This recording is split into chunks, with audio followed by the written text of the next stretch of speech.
Hello, everyone, and welcome back to the MADlife. We are so excited because we have some amazing guests here. If you guys don't know them, they have a podcast called Good as New. Mm-hmm.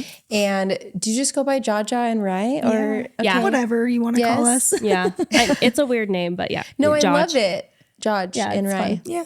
That's us. I love your guys' podcast. It's so good. I've been listening to episodes the last few days too, and I'm like just catching up on everything. And I mean, I knew about your story, and I met you at Aveda. Do you remember? Yes, of course. So before I was married, was I married? No, you weren't married yet. I don't think. No, I don't think I was married. I went to Aveda. It's like an aesthetic school. Isn't it just right there? Didn't we just pass it? Yeah, it was in Provo. It's in Provo. Oh, I think there's another one right there. When I passed it, I was like, wait, isn't that where you went? That's a salon. Oh, got That's it. a salon. Okay. We went to Aveda, the school. The school. Yes. Got it. Okay. Many years back. And I met you there. Mm-hmm. But you were going to hair school, right? I was doing the full hair school. Oh my gosh. I was doing the esthetician. What you were doing. Yeah. It was nice. We would just do facials all day long, and it was magical. great. Wax each other. Wax. Oh, that was bad though. I remember the waxing day. Yikes. You guys imagine getting waxed for the first time with someone who's also waxing you for the first time. Learning. Yeah. So I'm getting waxed for the first time, the full Brazilian by someone who's never done it. And then you have to be laying on a table in front of all these people, your whole class being waxed with your legs wide open. Yep. It was the worst day ever. And it's the slowest Brazilian wax ever. The slowest ever. Yeah. Like, oh my gosh, what is happening here? Did you go to any of those schools? I do hair. Oh, you do? So I went to but I apprenticed someone, so I didn't have to go through the whole school thing. She did it so right. It was much No way. easier for me. Yeah. I mean, I finished that school and then I never did anything with it. I was going to ask, have you done anything? I mean, right after I finished school, we just moved to Los Angeles and started doing acting, and then got into YouTube and social media, and then it just never went anywhere. I just never did anything with it. Yeah. Same. But it was a good experience, right? Everything we do, it's for a reason. Yeah. The relationships I made. Yeah. I remember we always were obsessed with your hair. Because I was on the hair side, and so we always talked about oh my gosh, her hair is incredible, and it's still you are so sweet. Well, I remember I always thought I had this long, thick hair until I think that's when my hair first got fried, was because I let Heggy dye it, the whole thing bleach, white, not bleach, white. Stop, I'm for scared. her NAHA awards. Yeah. And it went from here to here in an hour. No. And I remember calling my mom and being like, I don't know what I just did, but I'm going to be in a NAHA award photo shoot. Which means so much. Which Put means that on so your resume. much. And I think that was the first time I really realized, oh my gosh, what did I just do with my hair? Yeah. But so many people, they have you guys ever done anything drastic with your hair? I feel like I've always had my hair the same my whole life. Yeah. I feel like the most drastic thing I've done is just chop it, and I regret it every time. And really? In hair school, I remember people would give me highlights, and it would be zebra stripes, because everybody's learning. Terrible. Yes. And I hate changing my hair. So I just hated it. I hated changing my hair. It's terrible. So, I still do. I was just always so surprised why people would come into Aveda school to get stuff done. I'm like, don't you guys know there is more professionals down the street? Down the road. Yeah. Why are you coming to me to get your nails done? I'm telling you right now, I am not going to be good at your nails. It's not but like it's free. They're still paying. They're paying. And they're for 3 hours for their nails. It's like my first time doing nails. Exactly. And they would walk in. I'm like, I'm so sorry, but here we go. Good luck to you. Hopefully any it men's goes out. cuts that came in, I was running. I'm like, I'm hiding in that bathroom. Nobody will find me. I am not doing that. Yeah. But it's like we have to have somebody come in, right? How else are we going to learn? But it just always made me feel bad. It actually is wild. There's schools that come into the salon all the time to tour it. Yeah. And they've got purple and purple and blue hair. And I'm like, who is going to you to get your hair done? Do you remember Tracy Dell? No. Okay. Was she the head? No. She was just a student. She was one of my best friends. Still is. But she would dye her hair legit all green, all purple, What? You're all kidding. pink. Yes, that's what you do in hair she still school. had hair afterwards? Yeah. See, that was my biggest No, fear. It's I you could dye not. all these colors and then it's just gone. Yeah. I mean, that happened to people, but not me. I was safe. I was safe about it. I'll stick with my tiger stripes. I think I did a pink stripe, and that's it. That's as crazy as I got. Wow, brave of you. But both of your hair looks great. If you guys aren't thank watching the actual video, both of their hair looks amazing. Thanks. Thank you. Yeah, so that's how I met you, Judge. Yep. And I remember also meeting your husband. Yeah. And that's kind of what I want to talk about on this episode a little bit too. It's such a hard story to share, and I wasn't even sure if you wanted to share any of it. But before we get into it, we met her husband. My husband actually knew him, and he used to throw events, and her husband was an amazing dancer. Yeah. And he would come dance at the events, and it was so cool. Yeah. Yeah, he loved dancing. That He was like loved his the center. passion. Yeah, he loved to be the center of attention. Yes, and he was just so cool. I remember. Well, what's been so scary for me to talk about this? I feel like a lot of people live in, every day we wake up like we're scared that something crazy is going to happen. You never think it's going to happen to you. Yeah. But it can happen to anybody. Like death in itself is just such a hard thing to talk about. And for me, like I don't know what's going to happen. I had this lady, she's like an all-knowing truth lady. She actually died and came back to life.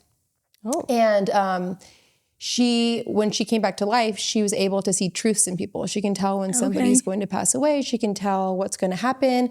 And she was like spot on with everything with my friend. Like she was like when she actually died in in her truck, like they shut it and the ignition was on, and she was like 11. And when she came back to life, she would see people's auras, their truth. They can see everything about whenever she would say to somebody they're going to die, they would die like the next 5 days. Oh, you're kidding. I'm not kidding. Gosh. And so I was pregnant. My friend's like, you've got to go to her. She can see your angels. She can see everything. She can tell you anything about your life, right? So I was like, I want to go to her. Yeah. So I go to her. I was pregnant. And the whole time, she can also clear things, right? So she was clearing things the whole time. And she just kind of got weird for a second. And she didn't say why. And then when I left, my sister went the next week. And she's like, hey, I have to let you know something. In my session with her, she was telling me that there was something really crazy and scary that's going to happen to you, but she didn't want to tell you in your session because she was scared that you were pregnant, that something could happen to you and the baby from all the stress, because it's so stressful for her to tell you what's going to happen to you. And I was like, well, what's going to happen? And she's like, she didn't want to tell me you need to book another session. I was like, is this her way of getting me back there, or something stressful going to happen? So I'm not kidding. For the last year of my life, every morning I wake up, I'm scared that something's going to happen to my kids, something's going to happen to a family member, and it's crippling me, right? Like I'm so stressed out about it. And so I finally emailed her like a month ago, and I was like, listen, what you told my sister is crippling me. I can't live. Yeah. And then something dawned on me, and I was like, wait, something can happen to anybody, right? Whether this lady tells me or not, it can happen to anybody anytime. And I'm sure you've felt that. And it's like, no one thinks it's going to happen to you. You don't think you're going to wake up in the morning and something crazy is going to happen. But we have to live in such a way where faith or like hope can keep us going, because regardless, like, I don't know, I almost don't even want her to tell me what it is now, because I was thinking, how crippling is it going to be to know what it is? Yeah. And is that stress of knowing going to cause it? You know what I mean? And so for me, I was just like, I don't know how people deal with it, but you have to deal with it when it comes, because if you try to deal with it before, it's just going to be too hard to live. Yeah, it's almost better to have it shock you and let your body go into shock to deal with it than be prepared for it. Oh, yeah, exactly. I don't know. And I just never know what's easier. And so it takes my breath away. And so when I was listening to your podcast about the story, which I would love for you to share some of it, what made me, like, what helped me is I was thinking, you didn't know how to deal with any of it. And it was because it was so shocking. It was so intriguing to hear how you got up, how you kept going. And I loved everything that you shared about how it helped you. Thank you. And so I would love to be able to talk a little bit about your story. Yeah, and for sure. share with everybody what happened. Yeah. So, sorry, I'm also so sick right now. So I sound like a nasally weirdo, but typically I don't sound like this, not sniffling all the time. And I will be crying. That's like a thing about me. I will be cry. Too. I mean, we don't have any tissues over here. We can cry. We'll good. Use our sleeves we'll just and whatever. Go to town. Okay. So I am a 29-year-old widow. I have 2 kids, and my husband passed away about a year and a half ago. He was in a race car accident. It was like a Baja 700 truck. I don't know if anybody knows what those are, but basically it's like a off-road race, and his truck flipped and he ended up passing away, and he was the passenger. He was the navigator in the race. And that's just like another factor of, it sucks because like he didn't have the control, and I just, like if he was driving, what would have been different? But there's like so many things that, you can think of when something like that happens. But basically how Ryan and I know each other is he phone's dinging. It's not mine. Sorry. I don't think it's mine. No. Okay, there you go. Okay, yeah, we're good. But Riley, you start here and then I'll take over. Yeah, Okay. I would love to know how you guys know each other Okay. and how all of this. It all ties into CJ. Yeah. To this. So CJ was my cheer coach all growing up. My mom owned a all-star cheerleading gym for majority of my life, and CJ coached her and then just became really close to my family. Obviously, like for cheer competitions, we'd travel together and we'd do all of that. And so we just became super close to him. And then he met George. I remember like when he proposed and planning all of that, which is crazy to think I was like 11 years old, 12 years old, which is so weird. And then they moved away to Arizona for flight school for CJ. And we still like kept in touch, but not a ton, obviously, because they lived in Arizona. And then when they moved back, we started to become way closer again. They started to become like way good friends, coming to like PAL with us all the time and doing way more together. And then I was getting married and she was a bridesmaid. She came on my bachelorette trip, and that's kind of where everything went down. And so now we're tied for life because of it. Yeah. But I'll let you, talk about that. So basically we left for her bachelorette trip on a Thursday. And so I was leaving CJ with our 2 kids for the weekend. And he had told me that he wanted to go to this race on a Saturday.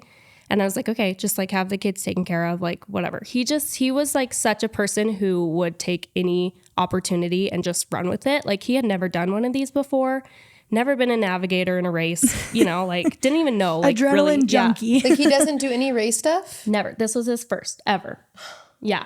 But he like literally, if somebody would have asked him to go skydiving that day, he would have made it work and gone. Like that's just like not abnormal that he went, but everything.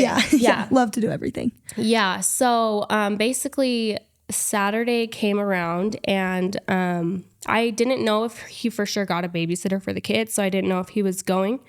So I texted him around like 8 a.m. and I just said, hey, what's the plan for today? Just so I kind of knew, like I wasn't coming home until the next day, but I just wanted to know like who was taking care of the kids. And I didn't get a response. And so I went downstairs and we were eating breakfast with all the girls for the bachelorette trip. We were in Bear Lake. That's important. We were in Bear Lake. We were not we weren't close. That close to home. Mm-hmm. I was about 2 hours away from my house. Which we were supposed to be in Lake Powell, which we actually haven't talked about. Which you also never even leave. Never. No, that right? was That was what I heard on the podcast. It's like you've never leave. He never goes racing. Yeah. It's like, It's like how, all adds up. And we were supposed to go to Lake Powell in like 2 weeks before my mom was like, honestly, Lake Powell might just be so hard. Let's go to Bear Lake instead. Which now thinking back, I'm like, that would have thrown a really big curveball in our life. 7 hours away. Yeah, 7 hours away with no really service. Hard to get a hold of me. Yeah. Yeah. Anyways. Yeah. This was my first time leaving him with the kids because he's a pilot. And so he would always leave me with the kids. And so I was super used to it. But before I left, I was like, are you sure you're going to be fine? He's like, just go. Like, you're good. I'm like, okay. So anyway, I'm downstairs eating breakfast and I'm getting a call from a random number. And I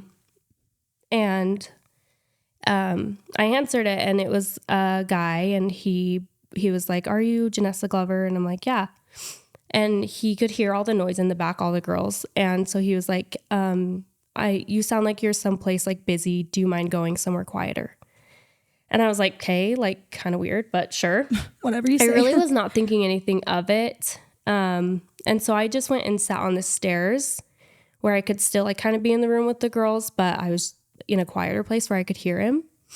And he basically just said like, and I did EMDR right after CJ passed away. So, and this was the moment that I talked about the most because this is obviously when I found out and when it's like, it's just the most shocking. And so it was the hardest for me. And I would just replay the phone call over and over and over. And I don't know, have you done EMDR? I actually don't know what EMDR was. I was going to ask what that is. It's like a therapy, like where you look at lights or you hold like little vibrate things on your hands and you're telling like a traumatic story at the same time so that your brain can store it long term rather than short term. So it doesn't always pop up.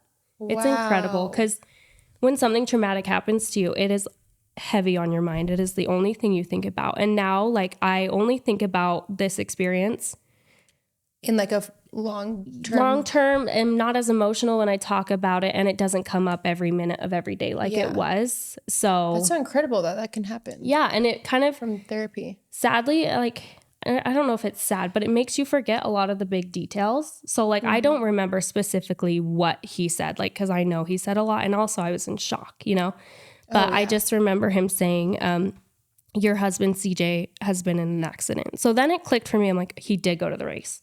And then I was like, he's in the hospital. And I'm like, crap, like, of course, you know?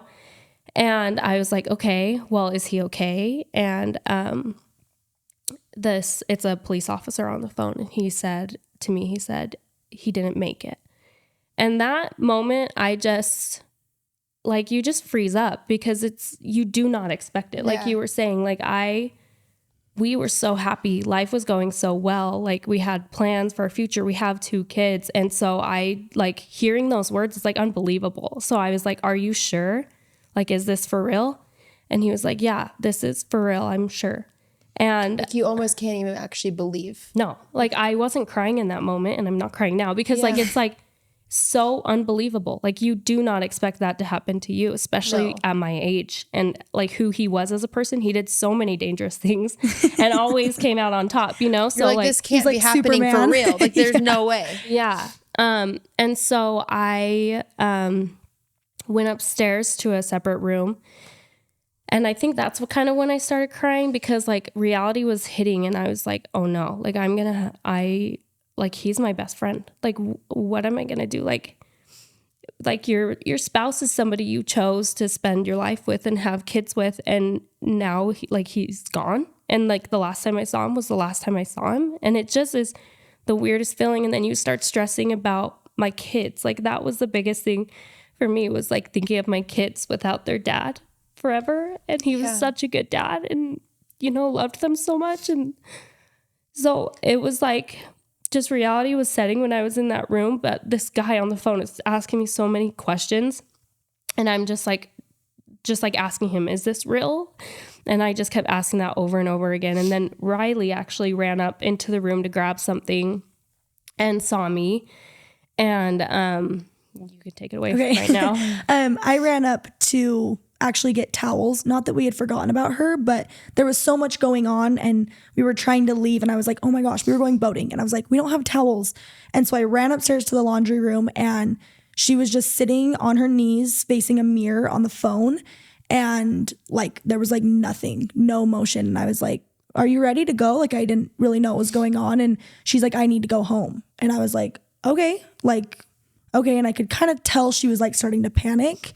And I was like, okay, well, where's your stuff? Like, I'll go get your stuff. And she's like, I really need to go home. And I was like, okay, like, what's wrong? And she just looked at me like blank stares, and she just said, CJ died. And I was like, wait, what? And there was nothing. And I could hear the guy on the phone saying, Janessa, like, I need you to respond. We have some questions that we need answered. And I was like, what is happening right now? I couldn't even like fathom it. And she obviously at that point couldn't either, because we just were like, wait, what?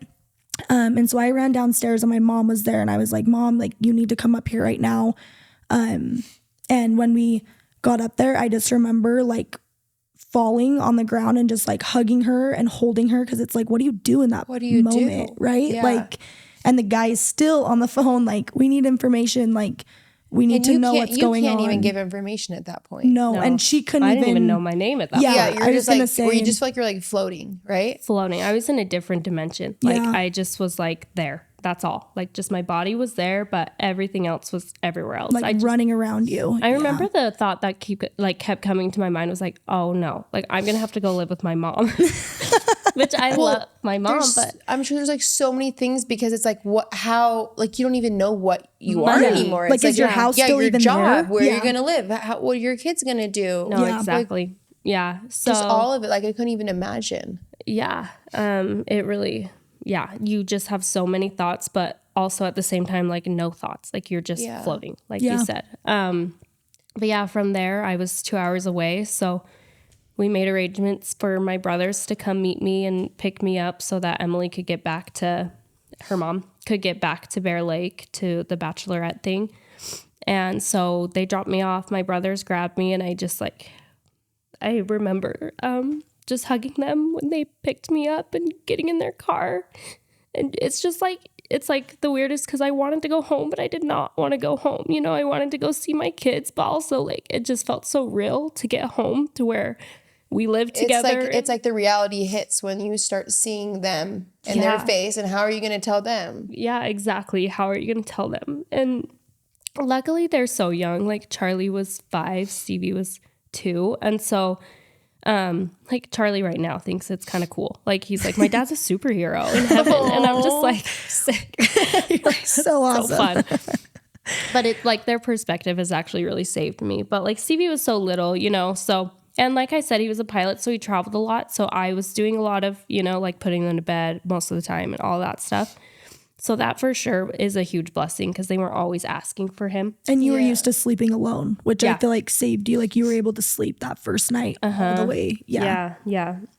But anyway, my brothers drove me home, and I just, my sister-in-law came and met me outside with my daughter, Stevie. And I just grabbed her and hugged her. And it's literally just like all a blur because it was, I would say, yes, day 1 was hard, like finding out and stuff, but day 2 was even worse, like waking up to the reality. But I do remember like I took a nap on that first day home. I just wanted to go in my room and just like try and fall asleep because I was just exhausted. And I remember waking up and hearing my son outside, like asking where his dad was.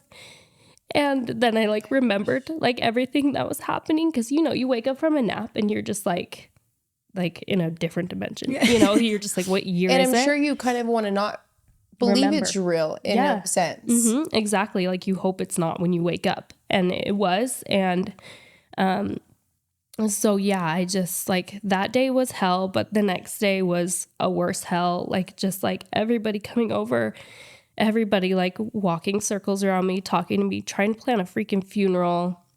You know, and I like the biggest thing, I was at the lowest point of my entire life. Like I had never gone through anything that hard, and I never thought I would. And I freaking hope it's the hardest thing I ever go through.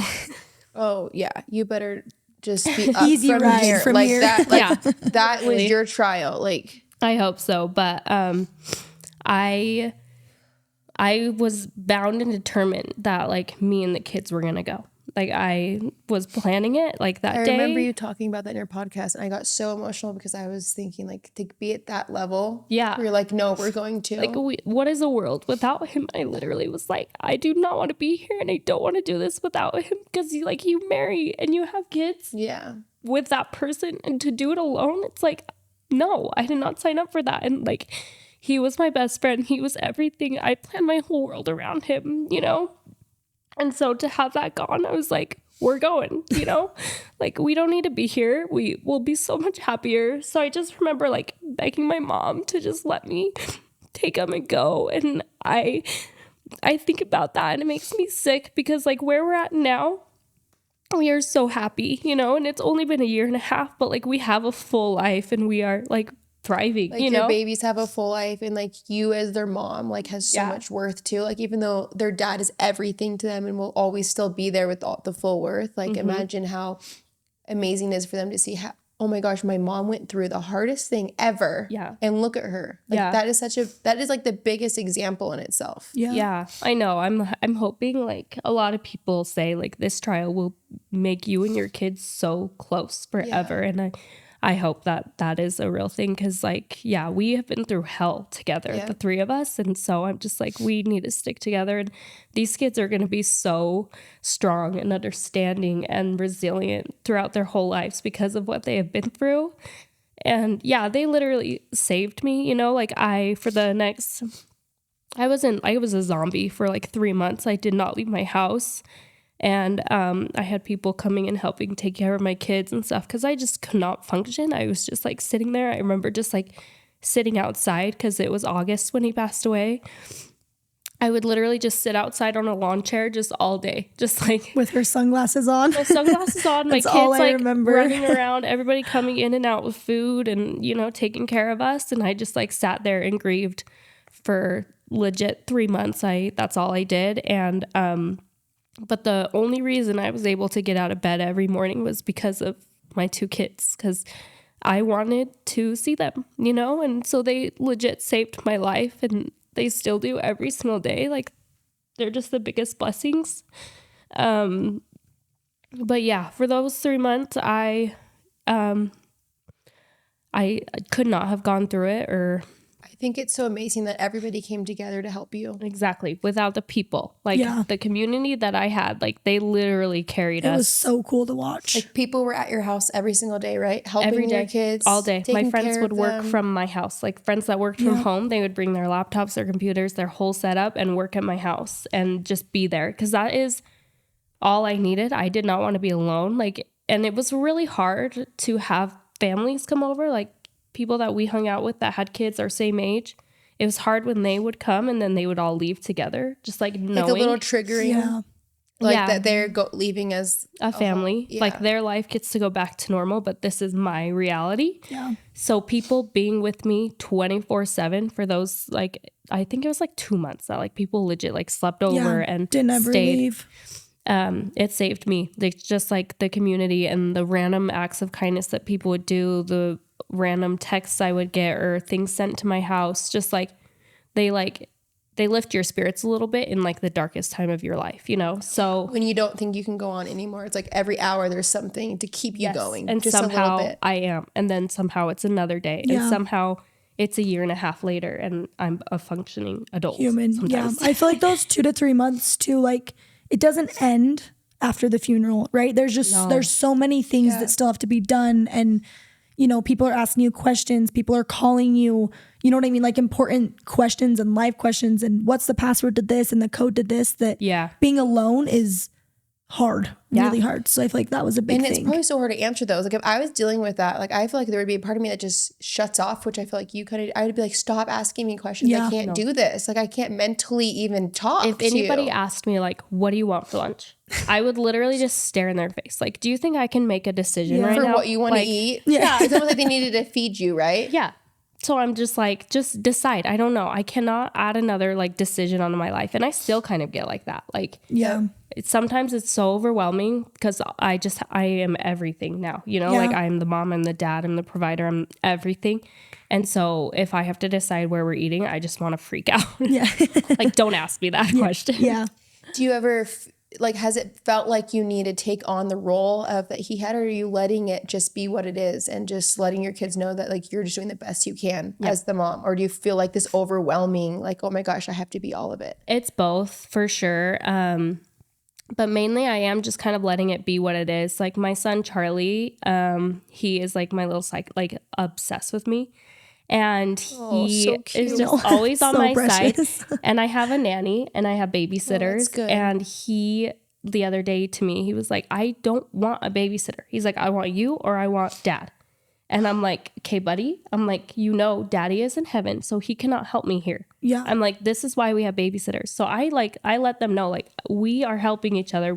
I need help because it is just me, you know?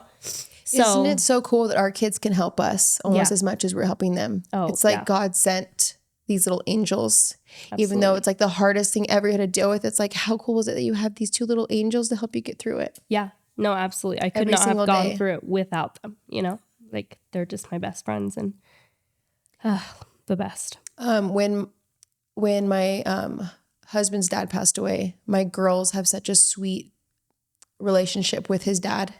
It's like every single night they're talking about their grandpa Mark, and they actually have never even met him. And their relationship with him is like as strong as like they would have with any other grandpa that's alive. Yes. That's incredible. And so I feel like it's such a big part as us as parents of how we talk about it, how we show the emotion. Like, I feel like grieving is so different for everybody. Like, some people, like my husband, never grieved. He went into shock for about a year. A lot of his family members would grieve and he just never cried because he felt like he needed to be the man of the family, right? He had to take on this new role.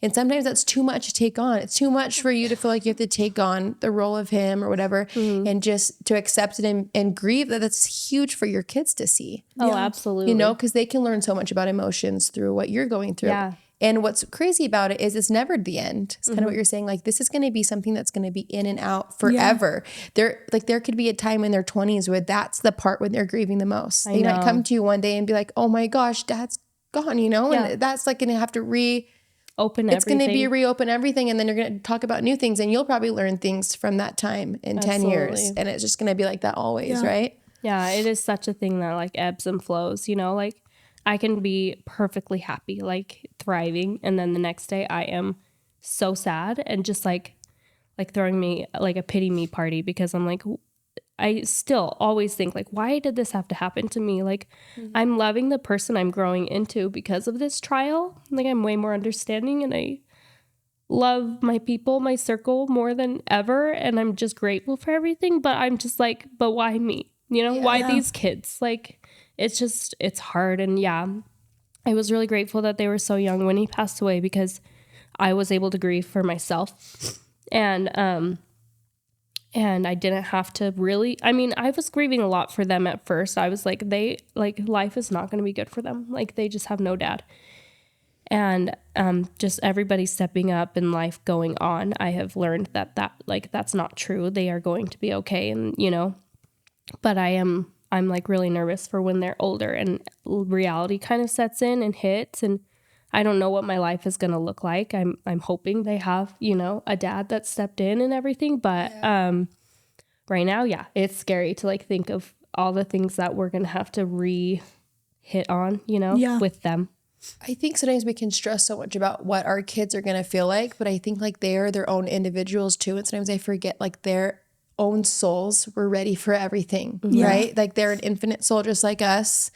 And they were ready for what their plan was. Yeah. And I feel like all we can control is how we're being as their mother. Yeah. Right? They're because like that, than they're going to grow up saying like, you did the best you could be as their mom. And that was all that you can control. Yeah. Absolutely. So as much as we can like stress about what they're going to feel like. Yeah. I don't know. It's kind of like that, going back to that. Are we living in fear? Because and it's like, if you have beliefs, and like I believe that God has a plan for me. Same. You know, and I hope my kids will grow up with that same belief of like, this wasn't my plan. And to just like have faith and trust in the plan, because we have no control over it. Yeah. Which is so hard and so stressful, like you were saying, but it's almost better to not know, you know? Yeah, I was going to say it's living in fear can almost bring more trials onto you than and it's keeping you from living almost, right? Yes, for sure. Like each day that you wake up and you choose fear, all of a sudden now that day is just as gone as not living. Like absolutely. You're not. Yeah. I don't know. Yeah. You have to live every day like there's a tomorrow. Yeah. You know? Or else. And you figure it out every day. And you have to be okay with not having it figured out. Like if you have a day where you're just crying, it's okay. Yeah. Like you're just crying today, and that is what it is. And trials and tomorrow can be better. Yeah. I would say trials are part of life, and it's like hard to wrap your head around that, right? Like death is a part of every single person's life. And it's like, if you live fearing that, you're never going to make it anywhere. And it's hard not to sometimes, because like you want to think about it, right? To plan it, but you almost don't want to think about it, because absolutely. And it's robbing you of your day, of living, living and your energy. Yeah. Oh, it's so heavy. Thank you so much for sharing that. No, of course. One thing that I loved about the podcast that you talked about afterwards was how kind of what we're just discussing is how to just keep on going. One thing I hate bringing this back to Kyler's dad, because it's not, I feel like there's complete different things. But no. One thing it's all relatable. One thing with his dad passing was so right before his dad passed, he bought his mom a bird feeder, a hummingbird feeder. And for the whole like week after he passed, all these hummingbirds would just appear at this bird feeder. And then one of them kept following her into the garage and would follow her around the house. That's so precious. Isn't that crazy? Sweet. And so she felt like he was, not that he was a hummingbird now. Yeah. But we as a joke kind of say that sometimes he's a hummingbird, and that he was sending like a little message. And all the time when she was at his grave that next week, a hummingbird came and just was floating right in front of her. Isn't that crazy? Yeah, that's magical. And so she bought all of us hummingbird ornaments, and we bought all the kids hummingbird t-shirts. And every time my kids see a hummingbird outside, they say there's Grandpa Mark. That's so cute. And So I was wondering, like, have you gotten to a point where you ever felt like he's trying to communicate with you, or have you been able to like have a dream about him, or do you want that, or is that scary for you? Yeah, no, I've had a couple of dreams about him. There's a lot of people that say they're like super close to, you know, like The heaven. veil Yeah. or whatever. Yeah. I am not one of those people. I wish I was, but I think like the biggest thing for me, the biggest way that I feel him is how well we are doing. I just feel like there's no way like he hasn't had a hand in that, because I just prayed and prayed and prayed after he passed away that like our life would return to like a good life, you know, and it truly is. I'm really happy. And I just feel like the people he has put in my life have been like the biggest blessing, you know, like a lot of the people I hang out with now and socialize with, I didn't know before he passed away. So I have kind of this whole completely different life than I had before, but I just feel like that is him just like guiding me to He might where be I putting need to go. people into your life that this person will help her. This Yeah, person will get her exactly. through this. Yeah. And especially with financially, like, I mean, there's a lot of boss girls out there who are just like killing it. Like, I feel like for me, I would have a hard time going on without Kyler, because even though I'm very motivated, I take on more of the mom role, whereas he's like the driving force behind a lot of the stuff that we do with business. Yeah. And so I'd have to relearn all of that. Yeah. And I don't know, I'm glad that you've been able to keep all that together too, because I'm sure that's hard as a single mom. Yeah. Luckily, like he was prepared for this to happen. Like, you know, we had bought a house in Layton, and we had just finished our basement to be a rental. And he got a new job and got a really good life insurance policy in March before he passed away. So like there were lots of things that like were really leading up to it. Yeah. And so, yeah, I have been super fortunate and not had to like take on a huge role of providing for the kids, because he is still taking care of us. Yeah. Wow. Yeah. That's amazing. I know. It's crazy. Yeah. But it's not easy. No. It's never going to be easy. Never gets easier. I know. But Like, I feel like this is something that seems unimaginable. Like, that's why, like, when I was listening to your podcast, I was going, oh my gosh, like, this is reality. I know we all think it's like, we hear these stories, but it feels distant. Like, it feels distant to me right now, sitting here, even hearing from you, who's right here and happened to you. It feels distant to me, like, oh no, that's not going to happen. I don't want it to happen. I don't put energy towards that, but it can. But it can. This could be my reality anytime. I feel like I still not forget, but like there's days that I'm like, do you remember that? Like, remember that whole thing you went through? That actually like, happened. That did happen. Somebody close to you. Yes. Like, it's crazy that those things happen. And it's weird how our mind blocks out certain things. It's crazy the way the body works that can let you keep going. Oh, yeah. Even me, I'm just like, I sometimes forget like what I went through. I don't forget, but like, you know, it's just like, I am here and I am happy and I laugh again. You know, like I didn't laugh for like 2-3 months after he passed away. I like wasn't even smiling. So there's like hope. I never thought. It's not forever. Yeah, it's not forever. And I always say, like on our podcast, if you're going through something hard right now and life just sucks and you just feel like it is the end, I promise it's not, because I was there and here I am and I'm shocked that I'm here and I'm so happy that I am.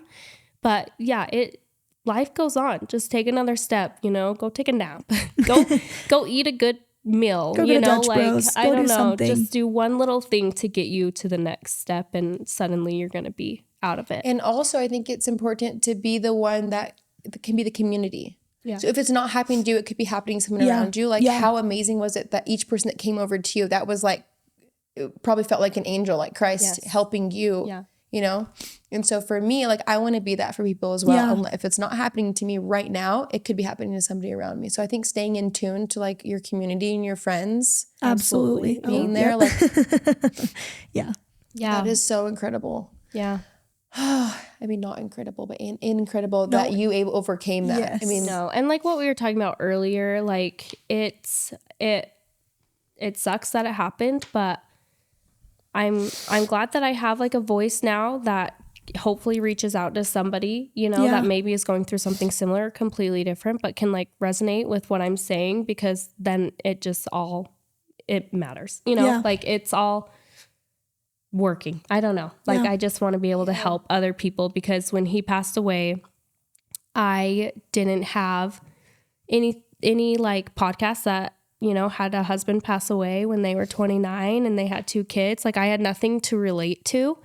I feel like a lot of like older women would come to me and be like, my husband passed away. And I'm like, well, you got 50 years with him. So like I have 2 little babies. What do I do? Somebody help me. Yeah. You know? I'm still trying to figure out life and like, and there raise is these no kids. formula for it because every person's situation is so different. So even going to therapy or hearing someone else's podcast, you're like, okay, I can relate to that. I can relate to that. But what about this? Totally. Like I have this. Yes. So I want to be something relatable for people. And it was. I mean, I don't have that exact story happen to me, and it was relatable to me in so many ways. Like, like it relates to what I would want to be like if it happened. It relates to something I can share with somebody that had to happen.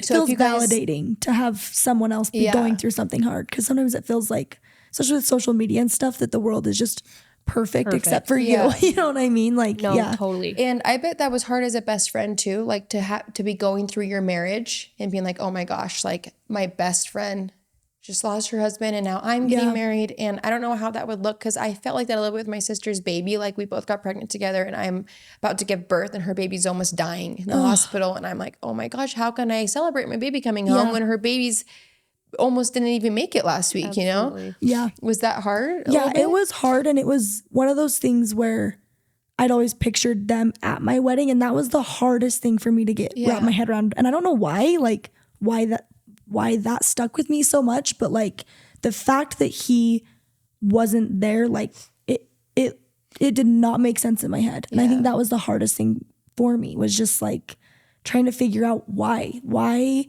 did that happen. And like seeing her the day before she found out, it was like we were living our best lives. Like we were having the time of our lives. And I genuinely thought like she would never smile again, because I didn't know. You're you know what I such a mean? good friend. I know. I just really was is. here, but I just am like, you never know what someone's going through, and seeing it firsthand, I'm like, be a listener. You know what I mean? Sometimes they don't want your Whatever they input. need you to be. Sometimes they don't want. Yes. Yeah. I feel like there were days that she was like, shut up, don't say one word to me, but I'm going to vent to you for an hour. Yeah. And there were other days that were like, what the hell do I do? You know what I mean? So there's so many heavy subjects here, but my friend, this family in her ward at church, her daughter that week had drowned. Oh. She was like 3. And no one heard from them for a little bit. And then they finally came to church after like a month. And one of the things that she said was so hard was like, no one had the right things to say. But it's like so hard to know what to say is the other side, right? No one was saying the right thing. She was in the worst state of her life. And my friend said the only thing that helped her, what she told her was the best thing to say, was all she was put her arm around her and say, you know what, this sucks. Yeah. That's all she said is this sucks. Yeah. Yeah. This is unfair. This sucks. That was it. And they just cried together. And she's like, it does. Like there's no word to fix it. Yeah. It just sucks. It is just the worst, and it's not fair. Yeah. Right? The phrase "it's going to be okay" needs to be thrown out the window. Yeah, because it's never okay. Yeah. It's a terrible situation. And when people talk about like your future plans, like in a year you're going to be, I'm like, there is no future for me right now. So just shut up. Be quiet. When I was talking about taking my kids and, going to heaven with CJ, oh my gosh. I was telling it to my mom. I just remember I was on the floor on my knees just bawling, and she's bawling and holding me, and I was like, please mom, just let me, like, please, like I needed her permission, I was like, I just need to make sure everybody's gonna be okay and understand like why I do this, because I don't want anybody to be mad, but I need them to understand. And my mom just stood there, sat there and was rubbing me, and she was just nodding her head. She wasn't saying yes, she wasn't saying no, just nodding her head. And that is all I needed. Because if she would have been like, no, you are not doing that, I would have fought back more, but just having somebody listen. And it would have been like, oh, maybe, okay. yeah. So she just sat there, rubbed my arm, just was nodding. And that was all I needed, because I just needed somebody to hear me, be like, just to listen. This is where I'm at. And I'm not actually going to do it. Obviously I didn't, but and nobody can feel what you're feeling. No. And I feel like that was also really hard for me. Like I was like, I can feel what I'm feeling losing him, but I don't feel what you're feeling. And so I have no words for you. Like it sucks. And some people are vocal about how they're feeling in that moment and others are not. I clearly was very vocal, but you just be a listening ear, there's really everyone's nothing, grieving differently. Yeah. Nothing you can say that's going to take it away. You just have to be there and show up for your people. And that's genuinely what saved me. Yeah. Just keep showing up. Uh-huh. whether you have a meal in your hand or not, doesn't matter. Yeah. Them there, I feel like, was huge. Yeah. Yeah. Yeah. Thank you You're welcome. so much. I want to give you a hug. Just so you know, I've known about your story for like a year, and it's affected me so much, just like from my perspective on everything. And so your story speaks really loud. Thank you. Thank you guys for listening. Thank you. I want all the good things for both of you, and I want you guys all to go check out their podcast because she's talked about so much more, and just there's so many episodes you guys both have. Yeah, How they're many not Talk about all the depressing. things. Yeah, How many have some episodes are you happy out now? episodes. Like I was scrolling, there's so many. You guys have been doing it for a while. I don't know. It's been a year. It's been a little over a year now. But yeah, we talk about other happy things as well. It's not all depressing, but it all kind of ties back to like hugging your people and just being there for them. And you know, It's you just called never Good know. Is New. Yep. Good is new. Yes. I love it so much. You Thank guys you share so so many much. great You're things. So go so check great. out Good Is New. I'm actually going to link it in the description here on this podcast. And then you can hear the episode I'm doing with them too, because we're doing a podcast swap. So I'm actually going to be on their podcast. We're going to film it right now, and we're going to talk about a lot of awesome things on there too. So go check that out. Thank you guys for listening. Go make a difference. And I will see you on the next podcast. Bye.